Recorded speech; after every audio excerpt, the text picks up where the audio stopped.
দর্শন বন্ধে ছাত্র সমাজ কী ভূমিকা পালন করতে পারে? ধন্যবাদ ব্যক্তিটিকে। দর্শন বন্ধে ছাত্র সমাজই সবচেয়ে গুরুত্বপূর্ণ ভূমিকা পালন করতে পারে। আমরা দেখেছি 1952 থেকে শুরু করে 1969-এর গণঅভ্যুত্থান, 1964 সহযোগ আন্দোলন, 1971-এর মুক্তিযুদ্ধ, দেশের প্রতিটি ক্রান্তি লক্ষ্মী, দেশের যে কোনো দাবি আদায়ে আমাদের দেশের ছাত্ররা এগিয়ে এসেছে।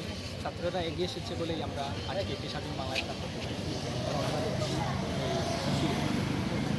এই বেশ কিছুদিন আগে যখন দেশের সড়ক দুর্ঘটনা বৃদ্ধি পেয়েছিল, তখনও আমাদের ছাত্ররা এগিয়ে এসেছে, তারা রাস্তায় নেমে আন্দোলন করেছে।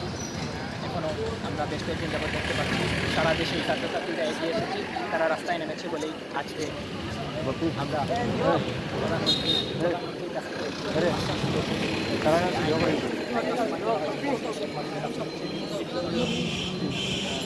দর্শনকারীদের কী ধরনের শাস্তি দাবি করেন আপনারা? আসলে দর্শনের বিরুদ্ধে আইন আছে, কিন্তু আইনের প্রয়োগ নেই।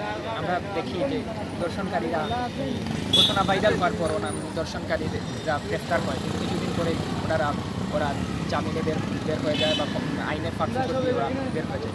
তাই শুধু আমাদের নয়, এটি আমার মনে হয় সারা বাংলাদেশের সবার দাবি যে আইন দ্রুত বাস্তবায়ন করতে হবে, দ্রুত কার্যকর করতে হবে।